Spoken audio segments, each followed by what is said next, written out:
Hey to everyone. And this is Dr. Kid. Welcome to the Shake Up. Of course, you know it's 6 o'clock every Monday Central Time. We're right here. And I'm glad to have you on board with me today. It's been one of those long days for a lot of people. I know, the difficulties that we have from time to time, compounded with other things that we have no control over. So here we are. We're just here, thanking you for being online with us. It is the shakeup. Consists of just basically exploring a lot of different subject matters, a lot of different topics. That we're not controversial by any means, but sometimes some things might come up that may cause your eyebrows to be raised for a number of reasons. But other than that, it's a place where you can have a growth experience, and we're just asking you to just hang in there with us every week. We do have a very special guest. We'll get to my guest in just a moment. But this is Black History Month. We'd like you to follow, like, share, and subscribe. Okay, it is important. It is the lifeblood of this and every other podcast, radio, podcast stations around the globe. We like people to like, follow, share, and subscribe, so that there is going to be a growth process in all of this. And for each week, we like to have a different guest on with us. And if you'd like to be considered for future show, just email drkidspeaks@gmail.com. That's drkidspeaks@gmail.com, and we will get in contact with you and prep you for the show. Now, you can be on camera, you can be off camera. It doesn't matter. What really matters is that the information that you share in an engaging way would allow people to reframe, because that's what the shakeup is about: reframing ideas, not changing information structurally, but taking a look at it in a different way, enlarging the territory of your uh, of your intellectual capacities and your emotional capacities. Okay, so that's what this is all about. We have very little restrictions. We do ask for, just the general ways of being, being appropriate to people on the show. All right, information is very important. Okay, and so enough of that. Enough of that. We are going to go ahead now and bring on my special guest this evening. And as always, I like to give my guests the importance of introducing themselves. You hear them, you hear their voice, you get to begin to get in touch with my guests. And so here we are. So here's my guest. I'm going to bring her on right now. Come on in to the room, my guest. Hello, hello. All right. Okay. She is right here, right here. Listen, I want to start out by thanking you for um, being willing to participate in the program this evening. And even though I know you're off camera, but I know that the information that you share will be in no wise compromised. It will be as good as if we were sitting around talking in Mm. person. All right. So would you please go right ahead and tell us, introduce yourself, give us your name, give us whatever information you want to share with us, and then we're going to move right into the meat of our program this evening. Okay, good evening, everyone. My name is Karon Garner. I am a school teacher here in the local area of Huntsville, Alabama. I am a mother of four Black African American sons. I enjoy learning about justice and the injustice that many of our people endure day in and day out, especially in the court systems and especially our Black males.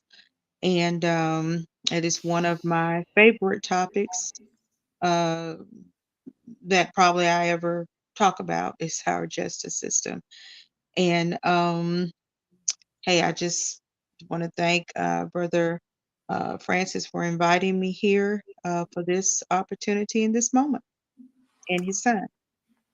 All right. Thank you so much, Karon. Now, you and I had a conversation some time ago, and I was listening to you talk Hmm. about something that just kind of caught my ears, and there's a and you were talking about teaching, and then you started, and then you kind of pivoted, shifted over to the relationship between teaching and the and the justice system, in some case the injustice system, Hmm. you Hmm. know and so we want to kind of deal with that, especially during this month of Black History Month.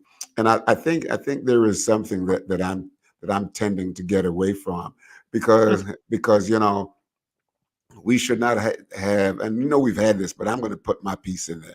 We should not Hmm. just have Black History Month, and I'll tell Hmm. you why, because I'm Black all the time. I mean, Right, right, there is another month, a day, a minute, a second, nanosecond that I'm right, not Black. So if I'm Black, then Black is not, right, was not, can be, not will be, not coming down the road somewhere. I am. right. That amness is suggests that, more than suggests that, it is in the currency of time, like right now. Hmm. So I want to do this, and I would extend, you know, examining some of our historical, you know, the Black history, the historical piece of our people here in this country, Hmm. over a longer period of time, and also the connection between the motherland and and how our people basically got here, through the Caribbean, as a matter of fact. So we Hmm. have a lot of things to talk about. But this evening, go ahead and introduce the part that you want to start with first. It's going to be the teaching part, or the justice system part, or kind of a blend of both. Well, I'll sort of blend. Okay, Um, go ahead. I have been an educator roughly now for roughly about 18, 19 years. I started out in pre-K teaching. From pre-K, I went to doing collaborative, which is working with kids with special educations and special needs. That could be anywhere from autism to Down syndrome. Hmm. And uh, throughout mainly elementary and middle, I got a little caught up, or should I say, interested in the justice system around early 2000s. And while I was in some of we, I worked in all Title I schools. And Hmm. if you're not familiar with what a Title I school is, it is a school of 99% in low income areas, 99% Black, a small percentage of Hispanic, and very maybe 1% of the poor white. But it's basically based around people of color. Can I ask And you this real quick? What is there a reason for that? Why Title One school? Because it seemed to me that, and this is just me not understanding all the nuances of Title One school, that mhm, there was something ringing in the back of my head that it kind of almost sounded like the vestiges of segregating schools, segregation school mhm, system. You, mhm. you know, And that is basically what yeah. it is. And it is quote unquote, it actually took place, it actually goes back to Okay. roughly in 1965. Oh, Goes back okay. that far, when Lyndon Johnson was in place. Um, and he started this out as a way to help low income students, low or Title I students. In other words, trying to um, pass laws and goals on allowing students to get um, books that were not torn up, that were not used or overused by our white brothers and sisters first and then passed on to us. His goal was to get everything in Title I schools brand new. His goal was to help the individuals that were in the Title I schools, along with the families, by improving students through funding and education. And of course, this funding was set up to also help families to grow and get a better education. That includes parents as well. Listen, can I Title, just jump in? Let yes. me, let me just jump in here a second because there's something that's kind of haunting me now. I know the Title One school you're saying, listen, it was here to create some kind of equity. That's my word, in the learning system, Mhm, for for children in low income mhm, environment. mm, But I'm thinking a lot of our people would not be in a low income environment if they were able to get better jobs at better pay, which would mean that they could have the equality of living outside of the low income community, right. and therefore get some equality of education across and living condition across Mhm, the spectrum. Huh? mhm. Yes, and that is true, and that is why, quote unquote, when this was set up for quote unquote Title I schools, Title I families, it was basically, I think you just said a few minutes ago, it was basically based around the poor areas where blacks could only purchase homes at. Hmm. That or live at. That could be some of our local projects.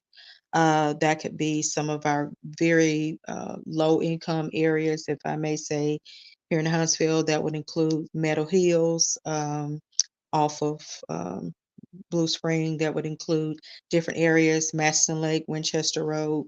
These are a lot of our base low income areas where a lot of our Title I schools are located. Wow. Okay. So, you can pretty much, I would have to say, come back from university back north, to, maybe out to Tony, the outskirts of Tony, where you would find a lot of your Title I schools. And Hmm. these Title I schools are basically dominated by, Black children coming from families on welfare or some type of public assistance. Now, let me say this, um, n- majority of our people of color in a lot of these areas, a lot of them are not on food stamps. A lot of them are not on welfare. A lot of them are not on HUD programs. Some of these parents are working two and three jobs. So although their income still says they're below poverty, they receive no help from the government. Hmm. Hmm. And if you make a dollar over that poverty line, you're still impoverished, you're still poor, but the government says you're not qualified for various different programs to get help, or whether that be um, food stamps or welfare check or help with your rent, different things like that. So all of that sort of kind of bundle up into one little ball, that when schools are built in these different areas, they're low income areas, and then they become Title I school areas. Now, the goal is, as I was saying earlier, the goal started out for qualified teachers, to be hired to go into these schools to teach and help these children to get up and above grade level, um, on assessment tests, eh, ACT tests, everything. However, as years has have went along, a lot of the Title I guidelines and rules have changed. So the Title I guidelines are, uh, if I say, would like to compare a school from North and South End. Um, North End, not the teachers, not the principals, but our district leaders. And I'm talking from Montgomery on down, in this state of Alabama, or whatever state you may. reside in. Their goal is to keep that school in that Title I low income area because the more money they will get from the government, the more money they can receive from the state, Mm. and then that's why it's kind of merging into the other part of it is there's a an article in a book and it's called um, the school to prison pipeline. Oh, Yeah, okay. Interesting yeah. that you would say that. Truth is say you that you say that. But before we get to that, let me just ask you: is there a significant difference in the structure and content of the curriculum in Title I schools as opposed to regular schools? Because if there is, then we have another problem. Okay. Actually, the curriculum is not that big of a difference. And let me Okay. say this. Montgomery, we're in the state of Alabama. Montgomery has a certain curriculum for all of Huntsville City schools. Okay. Okay. All of Madison County schools, all of Madison City schools. We're all on that same curriculum Okay. level.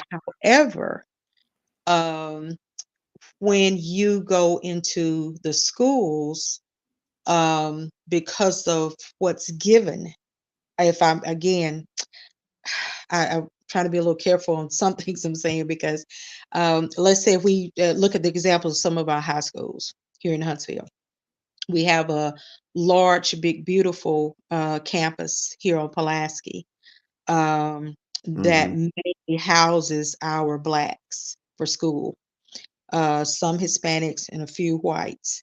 But then on South End, you have other high schools that when they that same thing, beautiful built campuses, everything. But when you go into their campuses, because high schoolers are merging into college or military or however, Hmm. uh, they you go into their schools and they have computer classes.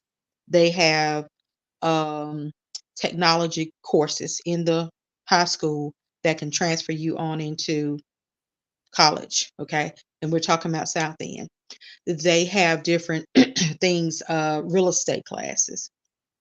However, if you come back to the North End, to the big, beautiful building that they have on Pulaski, the courses that they have for our people of color to merge them into college are cosmetic classes, cosmetology, no computers.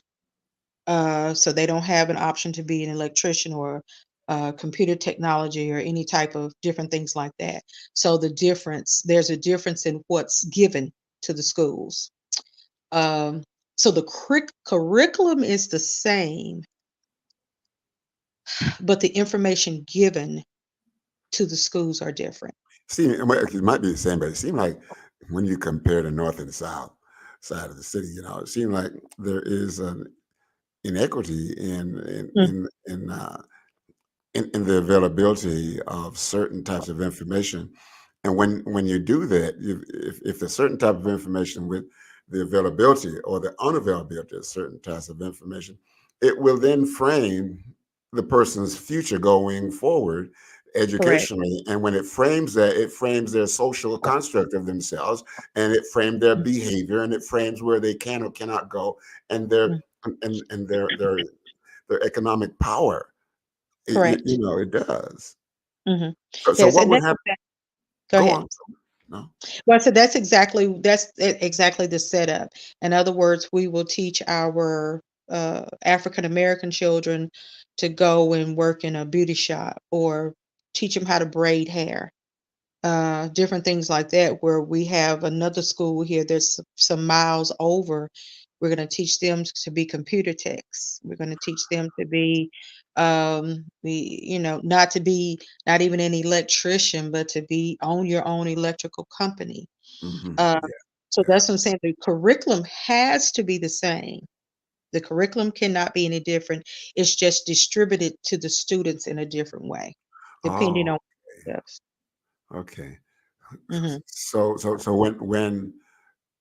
when that happens, then I'm just wondering if I as a parent live Hmm. on the north side of Huntsville and I want to go and I wanted to go to this big, beautiful, high tech campus downtown on the Mhm. south side, that or that has the doors wide open for me to have all these modern day technological opportunities.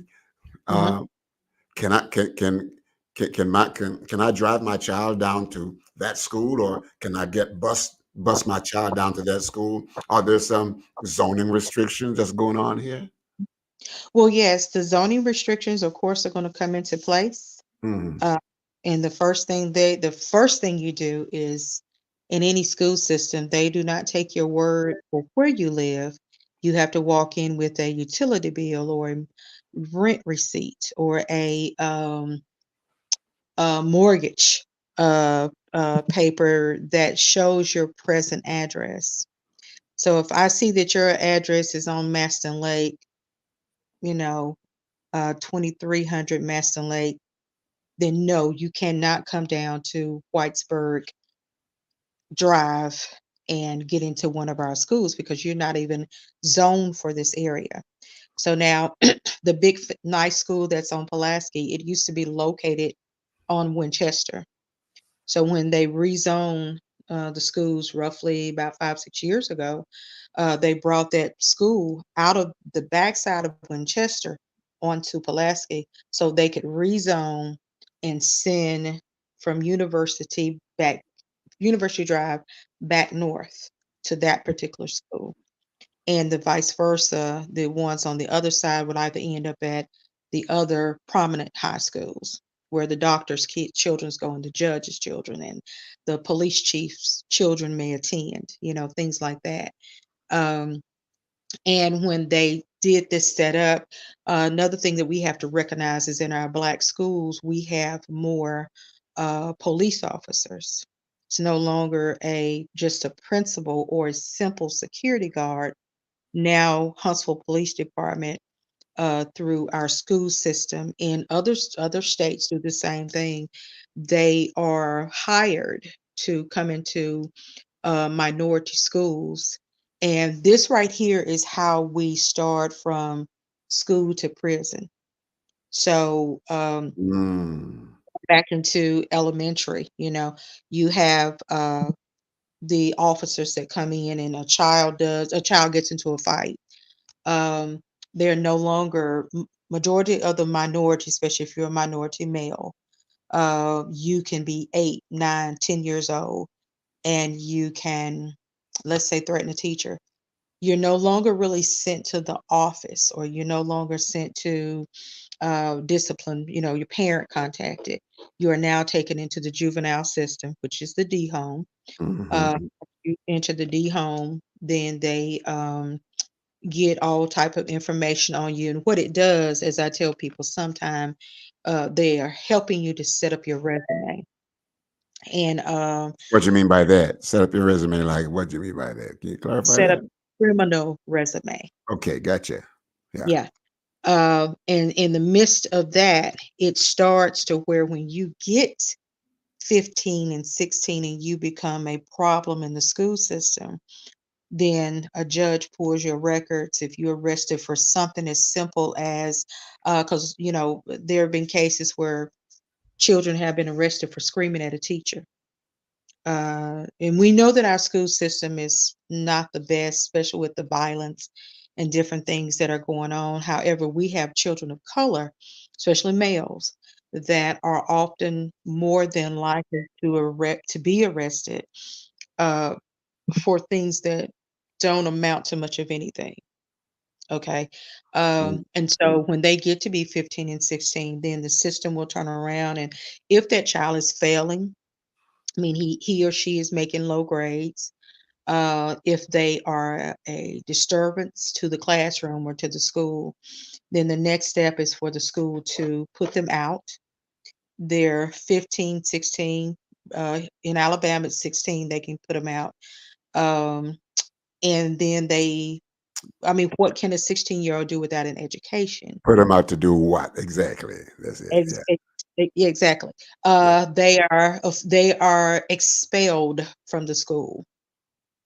So they are literally put out at that point because this little this trail has followed them with the police taking them into the D home from maybe a fight or a disruption or disciplinary actions concerning some type of behavior that took place. So, in other words, as the old people would say, they would take a little molehill and make it into a mountain. And and a lot of our children will end up at 16, put out of school, no education, no job, no anything. Oftentimes, mom or dad, or both, are working 2 and 3 jobs, so that 16-year-old ends up sort of being on their own. 10 times out of 10, even if they're not out here causing trouble, just because they're walking while black, they can be stopped, searched, um, harassed, various different things like that, which a higher percentage of those kids will end up in the prison system. So let me say this. And listen. For those of you who are just coming on, we have a very knowledgeable young lady online with us today. She is as she stated, she is an educator in the Huntsville City school system, but she's very knowledgeable on the justice system also. And she's talking now about almost like a pipeline from, between the schools and and the justice system. And so I want you to to just come on, just stay with us. We got a lot of other good information here for us. So now, and I thank those of you that are online. Okay, don't forget to put your questions or your suggestions or your thoughts in the chat, and our guest will deal with it. She is off camera right now, and but she's very much present here with us. Okay, so I just want to thank you for joining. Okay, questions, just put them in the chat for us. All right. So listen, this listen. From what you're saying to me here, Mhm, it almost sounds like a neo-slavery idea or ideology that's in place right here to keep us from excelling, mhm, and we are quarantined or put into into local barracks, if I can use that word. I know that might sound really ugly, but mhm, creating these places where certain people can live, mhm, and they make it possible for certain people of color to mhm, live. And can we make it more difficult for us to live in the more affluent places or parts of the city because of money? We don't have the jobs, we can't do that. And there are other forms of segregation that's still in place today.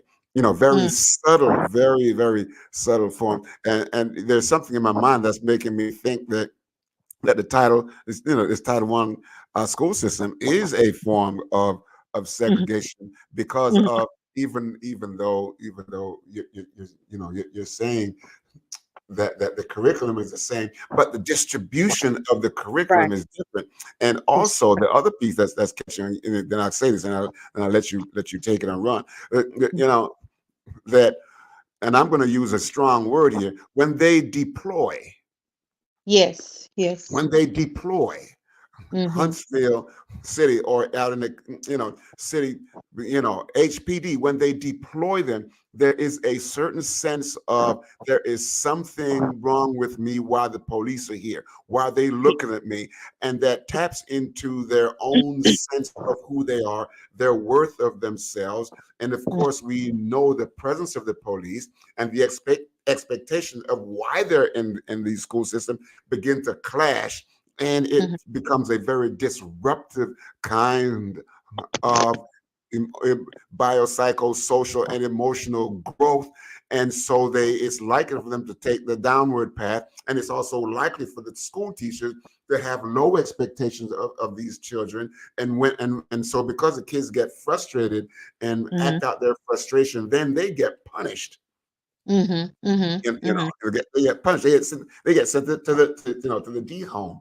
And I know mhm, about the D home from several years ago. I used to mhm, go down there. I used to go down there and talk with some of those kids down there. But it's a mhm, shame that the expectation that we have of ourselves, we project it onto expectations of other children and Mm, create an environment whereby they act out mhm, almost like mm, self-fulfilling prophecy, you know. mhm, mhm.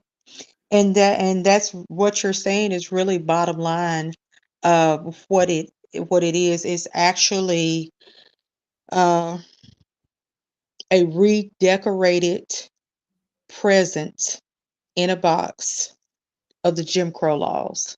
Mm, That's bottom line what it is. It's still Jim Crow. They just redone the package. And when I say that, when Reagan declared war on drugs, that was in '82. mm, He was in office, and he declared war on drugs in the Black communities before there were drugs in the communities. A lot of people don't know that. A lot of people think that when he declared war on drugs, there was already a major drug infestation in our projects, Chicago, Texas, all of our Black, um, Atlanta upper class, neighborhoods. I guess not, I'm sorry, not upper class, but low income class mm, projects and neighborhoods, and a lot of, especially the big states, big areas, New York. And so when he declared war on drugs, presently there was not a drug issue at that time. mm, Okay, but sometimes I say I have to be kind of careful when I say what I say, mhm, but mhm. Understand, understand. okay, but even during this time when he declared war on drugs, Jim Crow also established another laws set up called the caste system. Okay, and the Mm, caste system was to mainly after slaves were freed and able to, the marchings and all these different things that went on and took place. It was reset up to where now that we can legally no longer enslave them, let's kind of fix this, do it in a different type of package. mhm, So what mhm, they did, they put the war into the different, the drugs into the different neighborhoods. When they put them there, then they go in, they arrest them, they take them into the prison system. So first time, you may get, 2 years on probation. Second time called, you more than likely will get possibly maybe 1 to 2 years in the jail or prison system. Third time, when they had the three strikes law on board, you could be sent off and do 20 years. Okay. mhm. Yeah. Part of this pipeline for the prison system from the school to the prison, which was uh, designed is called the caste system. When you come out, because of the pipeline, you do your time in prison and you come out. Mhm, Now, because you are a Black man, because that's who their target is. So now you cannot vote. Now you cannot purchase a home. Now you come out and you have nowhere to stay, nowhere to live. You cannot go and get a job because no one's hiring you because you have a criminal background. You cannot move back into the project if that's where your mom or sister or aunt resides.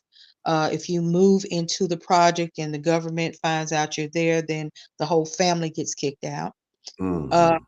Yeah. so they do everything they can do to make it so hard for you to where you cannot um, do anything for yourself. The system is set up to where your life, if put it like this, if you don't allow God to come into your life and change things around, then prison pipeline becomes a rotating door. Mm, mhm, And you come out, you cannot, like I said, you cannot find employment, you cannot move into a stable home. So when you cannot do anything to take care of yourself, what do? You turn to illegal acts that mhm, could be drugs. You got to eat. If you have family, you got to feed them.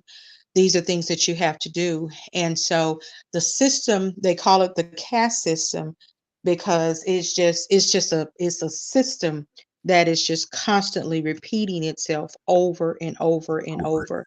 Yeah. So if you get caught up in it, and the purpose is to get you caught up in it, and so that you can repeat until the point comes along where, okay, now we got you in here for life, Mm. you know. And Yeah. Hmm. go, Listen, let me just say, you're saying, listen, I really thank you for sharing this information. This is almost mind blowing. But listen, you're saying that during Reagan's time, they there was this war on drugs. mhm, mhm. Well, I don't know about that. I really Okay, don't. I really okay. don't know. I really don't. I'm going to tell you why. Mhm, Because war on drugs, okay, is really a mhm. war on people who are using drugs. Right, right, You know, right, and exactly. you know, and I read a kind of a little throwaway article one time to say that to say, and I don't know, whether the person got the idea from, information Mhm, from, and it's been a long time ago, so I can't even find it mhm, now, suggesting that there was a pipeline of drug dealers having mhm, free access to the mhm, Black community, mhm, i.e., like the projects. And they mhm, could freely come in and do mhm, whatever it was they were doing and mhm, have free exit out mhm, mhm. when they were now damaging these young people, because Right. these young people were making money, and they were Yes. smoking and using and all the stuff they were doing, and they Mhm. became hooked on this stuff here. Yes. So now when they can't get it, they start mugging and stealing and killing. Mhm, So this easy access for the mhm, entry of drugs in, and they call it they call it the war on drugs. No, no, no, no, no, not from my mhm. point of view. It was Right, a right, war on human beings. right. And let me just say, because you said too, Mhm, said that they were targeting black males. mhm, mhm, Well, mhm, let me take you back to the Bible. mhm, mhm. Yes. When Jesus was born, Yes, yes. what did it say? We're going to, because the liberator had come. We got Yes, to get rid of all the young black kids, yes, young yes, males, not black. I yes, should say all the males, all the yes, males. yes. Mhm. In Yeah, Egypt, yeah, Pharaoh said, "Listen, there is a deliverer among us." So, and we yes, don't know, we can't find him. So, what yes. we need to do is to get rid of all the Oh, males 2 years and younger. mhm, mhm, Don't you see that there is this conspiracy mhm, all through this, down through the centuries, to get mhm. rid of our young black men Yes, one way or another? Because yes, yes. and if you go back to when Jacob, they had, during Jacob's time, they had all these she goats, and they had all Mhm, these rams, and he was having a mhm, hard time with his or trying to set up a good relationship with his father-in-law Laban. Talk about speckled sheep and all that kind of stuff. mhm, And it was the same thing. We're mhm. just so cloistered, just enclosed. And Yes. those of us who don't have the capacity to get out, we are just being enslaved. So I don't think, this is just me, Mhm, that it's really a war on drugs. I think it's a mhm. war Yeah, on people. people. And the younger we can get them, the more Yes. likely we are to keep them in this cage. And then we wonder how and why can why does the cage bird sing? Yeah. Why? We wonder about Mhm, these things. And in the Bible, it said, "How can I sing the Lord's song in a strange land?" And we just go on and mhm, on. Yes, go ahead, mhm. go ahead. Yeah. And you're right. And going back into the kindergarten classroom. Yes. Uh you know, we have children that come in. There are white, black, other nationalities that or races that come in. They are unable to sit in their seats. They're unable to sit and listen to instruction. They are constantly busy moving, doing this and doing that. So they start out with a medication called Ritalin. Ritalin. Hmm. And so Yeah. to start out with Ritalin, it is a drug Hmm. that settles that child down. Hmm. Okay.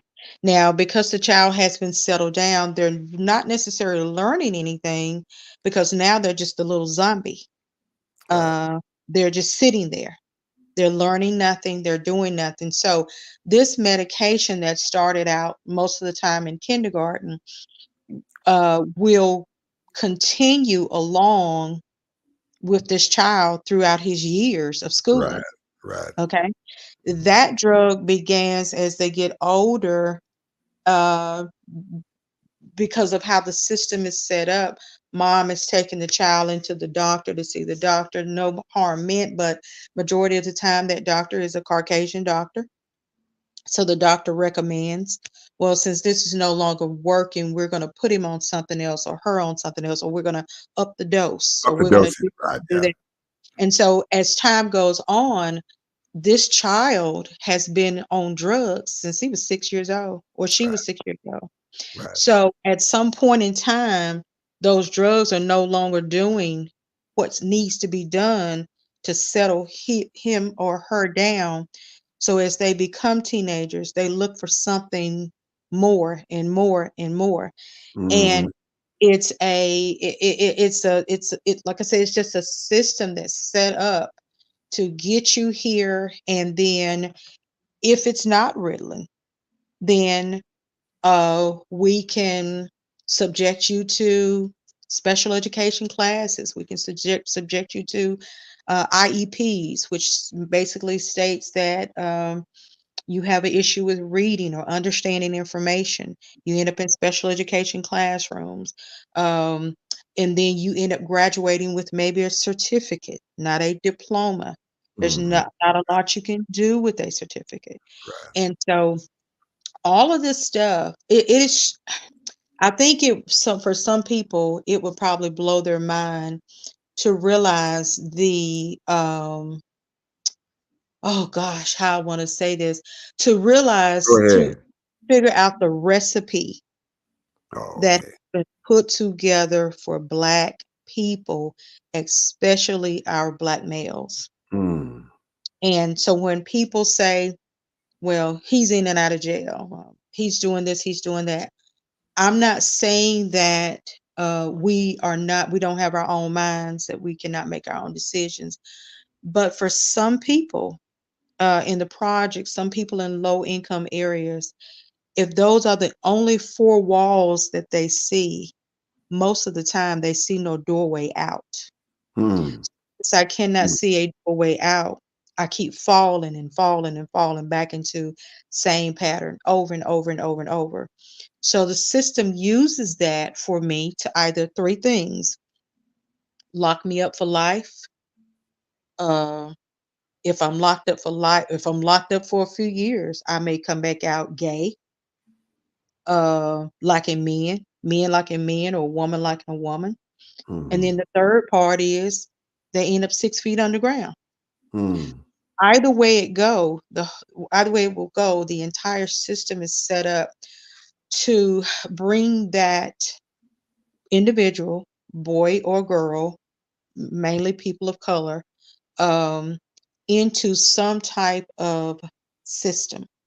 And Mhm. the caste system also was set up, like I said, it was set up under the new Jim Crow laws. There's a book called The New Jim Crow, and it talks about mass incarceration, and it's written by Michelle Alexander. And that book will make you cry. It will Mm. make you angry.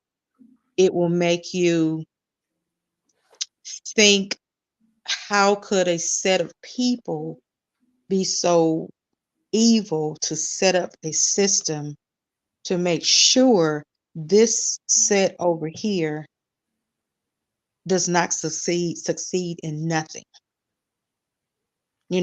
One or two may slip by, and become a doctor or a dentist, or some judge or something, but the system is overall set up for, if at all possible, for that, especially the male, to fall into. Another issue we have is with our police shootings, with our young, especially our black males, and that seems to be the basis of who it's mainly based around is the black males.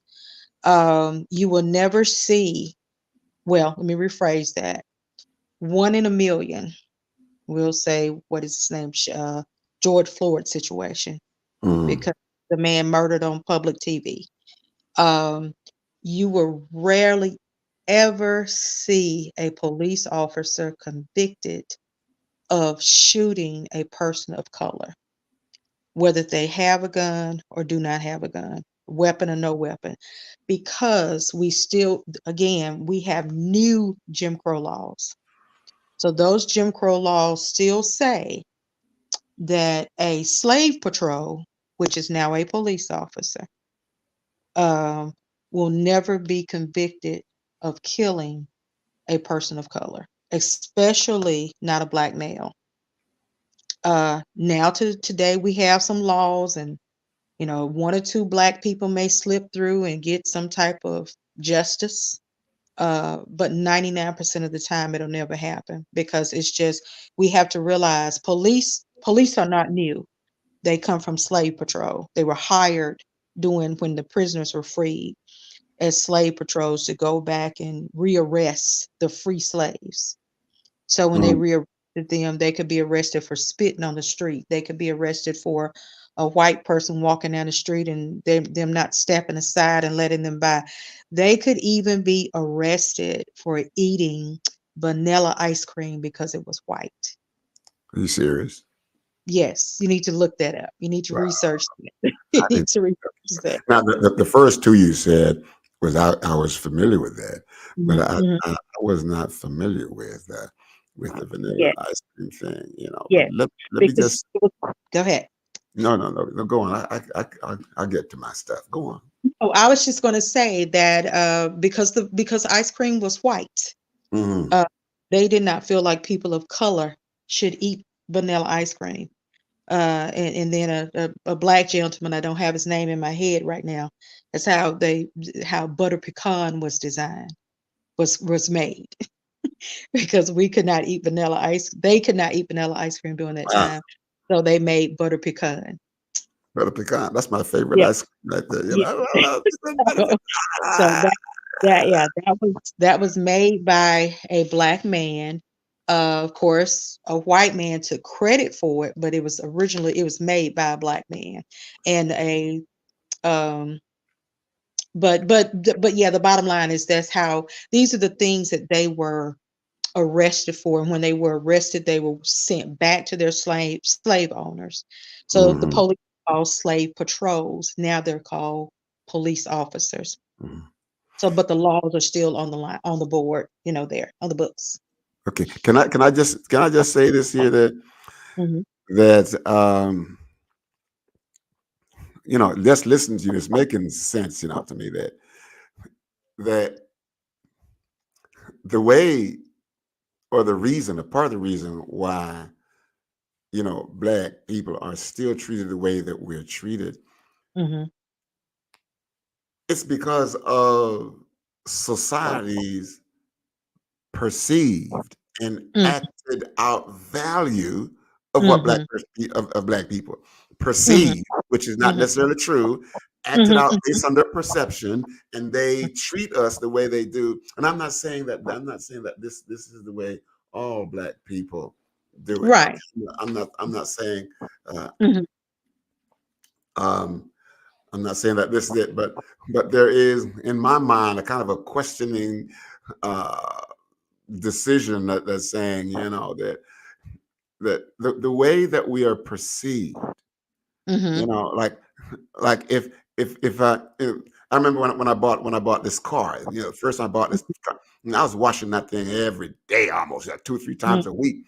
3 years mhm. down the road, man, I see a little bit of dirt on it. I was like, I'll let it. Why? Yeah. Because my perception of Yes. the value of the car, Mhm, because of my mhm, familiarity with it mhm, over the years, okay, has mhm, caused me to lose my appreciation for it. And so therefore I mhm, don't treat it like I used to. Now that's a very poor example, but mhm, nevertheless, what I'm saying here is this, that maybe the way we are perceived and people Yeah. act based on their perception and behave Mhm, towards us based on their perception, like I said, which is not mhm, necessarily true. And so mhm, they can do that for us because even though they send us to prison, mhm. if they were interested in our reformation Yes, yes, yeah. within the prison system, okay, Right, right. all of these people are in prison. They Mhm. could still come out as doctors and lawyers and preachers Right, and teachers and all that kind of right, stuff, but they're not right, interested in our reformation, reforming right, the person. You know, when you right, when you reform something, you don't get rid of the original. You just take it and right. reshape it into Yeah, something else. You pretty know, kids. I don't think they're interested in that because they come out within Mhm. 2 weeks or so, something right back. Yeah, yeah, Do a yeah. U-turn. Mhm, mhm. And that's how that thing is literally set up. And we have to remember, uh, we were and still thought of as not even human. Hmm. We were considered less than what, three-fourths of a person. Right. We were considered as someone to look at and study. Um, um, we were seen, and some people still see us that way as of no value. Hmm. So when I put my injustice system out against you to hurt you or to harm you, uh in their mindsets, well, I'm not doing it to anyone. Right. um you're of no value, you're not even a person. Mhm. um so that's what the issue is there. um they will never think of us as, um and when I say they, I'm not saying all, Right. because there are some great, Caucasian people, Hispanic. As I say all the time, there's issues in every race, Mhm. but no one is excluded. But there has been a design, a system that has been specifically set up for people of color. Okay. So And let me just put a pause right there. mhm, Listen, someone had put sent a message through. They thought about mhm, private prisons. You know, of course, it's more money, and so we saw that one. But I just want to invite other. Okay, okay. So not now we're getting not now we're now they're coming through. There might have been a pause. Is there a way to escape the imprisonment of the educational system if you are in a Title One school? Now that's kind of taking you back. So yeah, can you if there's a title, can you escape that pipeline? mhm. Of You know. course, of course. It definitely can be escaped. Mhm. However, um, that is the, how I want to word this. That can be the backbone of the family. Mhm. That can be the importance of education. That can be, um, regardless of what the school system or the government system says, we, you, us, we don't have to fall into that system. Ah, Okay. But that's why I said earlier, there are many that come from Title One schools. I myself came from a Title One school, and my sons came from Title One schools. But they work every day. They do what they need to do as far as taking care of themselves, work, home. I mean, everything. So no, you don't have to fall into it, but the goal of the new Jim Crow laws mhm. are set up to make you fall into them. Right. And when I say, let me say it like this, you can I know of Christians, I know of Seventh-day Adventist Christians that smoke weed, if I may say that here. Mhm, Okay. mhm. So let's say you're You've had something in your car and you have a seed in your car. You are a devout Seventh-day Adventist Christian, but you believe in the herbs and this and that. So you're pulled over.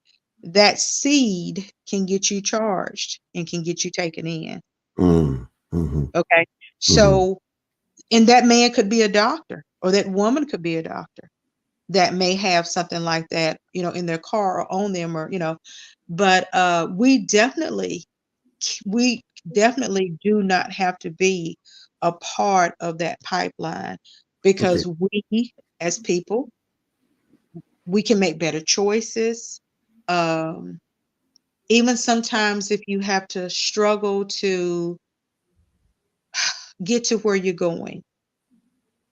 Mm-hmm, Um, mm-hmm, if I mm-hmm. may give a quick example of a young man that I know went through the prison system, he got out, got his life together. Everywhere he went, he looked for a job. And so what he would do, he would go into the places and he said, "Hey, I have a record.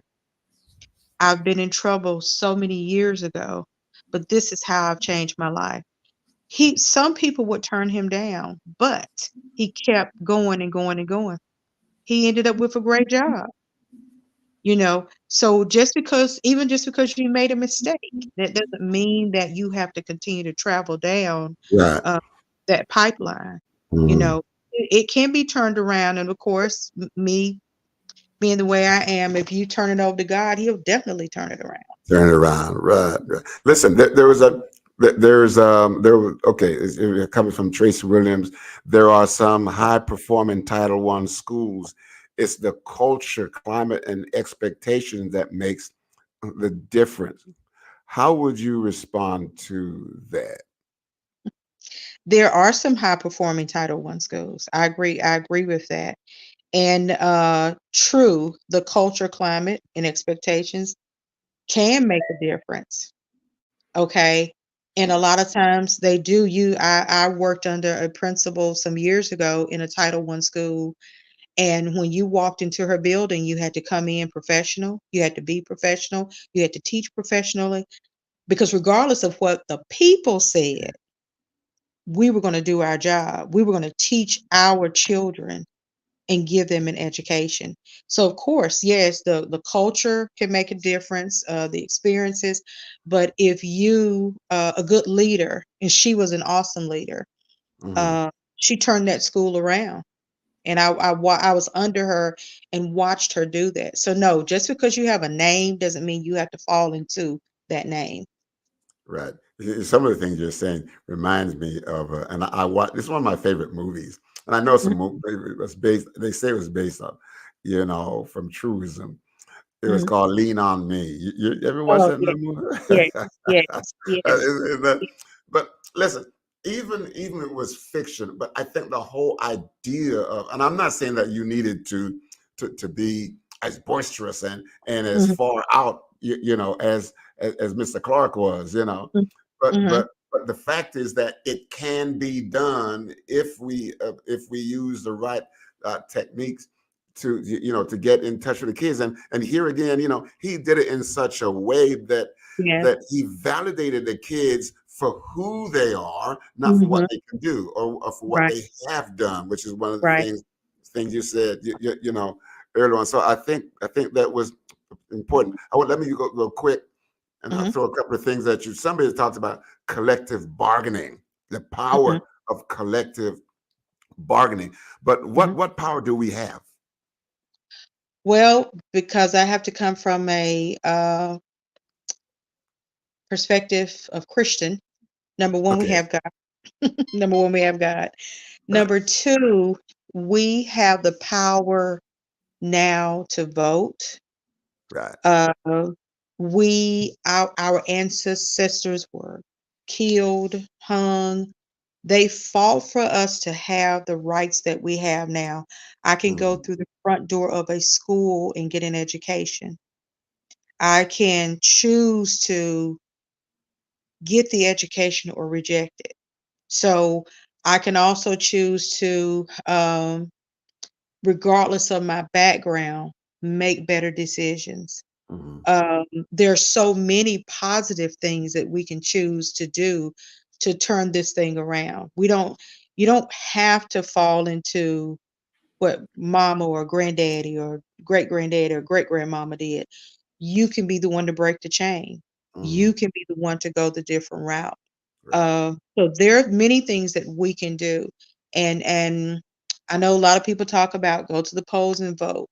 Um, then I hear some people say, well, if you vote, doesn't make any difference. They're going to do what they're going to do.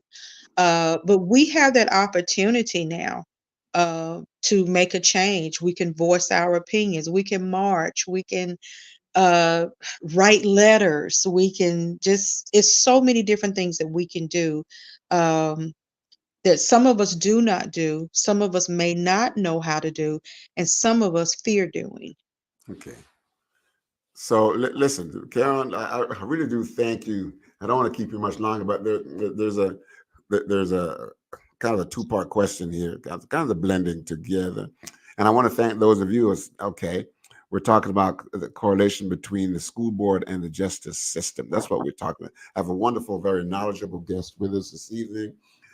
And but there is, and I thank those of you who have sent your questions in and your suggestions. Wonderful, wonderful, wonderful. But here's what I want to ask you, Mhm, because I'm gonna kind of shake up another segment of our society. Well, two mhm, segments of our society. Now I'm gonna shake it up. And I know we can't talk about this, but this is just for a mind, just to, a mind teaser, mhm, and it is as Negroes coming out of slavery, mhm, what used to be called, mhm, Negroes, colored, black is mhm, beautiful. We come down the mhm, whole stretch of. mhm, mhm, But way back when, the family, one system, and the mhm, church, the other system. And as a matter of fact, the family did not come out of the church. mhm, Churches came out of families. So the most stabilizing and most important system on the planet is the family. But sometimes we put it off the churches and schools and everything else. But because of the power of the church, you know, mhm, is there more that the family could do, and given what we have, and is there more that the churches could do in 2024 to mhm, help liberate our young black people from mhm, the tyranny of the mhm, vestiges of slavery. mhm, mhm. Well, I see that in this sense. I think that more could be done.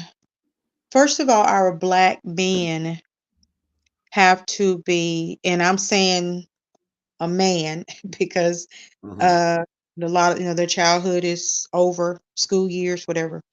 But first of all, we have to teach our black men, number one, that they are important, regardless of what they've been through, what has happened in their life, the decisions, bad or good, that they've made, is not the end of the world. And if we can draw something a pastor said before, um, if we can learn how to tell our brothers that I love you, if we can learn how to tell our brothers that, we're here to help you to get through this, Mm, you then begin to have a better man, you have a better brother, uncle, but you have a better father mm, that can mm. become a Okay. better man to a wife, and vice versa. It's the Yeah. same thing for the female. She can become a better wife than he becomes when they have the children, and this, that's how we, at the end of the day, we're going to have to love people back together, the families back together, and especially in the black family. And I don't want to go too far back, but there was a breakup of the black family during slavery, and it Mm, went down through our DNA line. Now, some people want to say, well, that's over. We're not in that anymore. But you got to look at how DNA um, in the bloodline, how it works, how it goes from generation to generation. So During slavery time, most male children um, were immediately sold off when they were big enough to pick cotton and to do various different things, or they were used to impregnate women, depending on their size and their build and everything, as they began to be teenagers and adult. The women, of course, were sold off to be maids and different things like that. So the splitting of the family has come down through the generational lines. And we are still to this day trying to put that back together. Mm, In the 60s, when the projects were built, um, when people think that a lot of black men just left their women and children, but they didn't. There were rules set up in the projects in every state where the mother and the children could be helped. Bring them in and we'll give them a place to stay, and we'll but the father cannot be in there unless they were married, okay? mm-hmm, And majority of our black couples at that time, a lot of them were not married. Again, we got to go back to slavery, because every time a man and a woman during slavery was going to uh, join in marriage, oftentimes they were sold off separately, because Jim Crow law says that a black family is never to resemble a white family. In other words, there cannot be a mother and a father and two or three kids in a car in a driveway and a picket fence and a little dog. That's the white folks' life. That's the Caucasian life. And I don't want to make this a black and white issue, but I'm just saying what's in the Jim Crow laws. These are the laws that they wrote up, you know.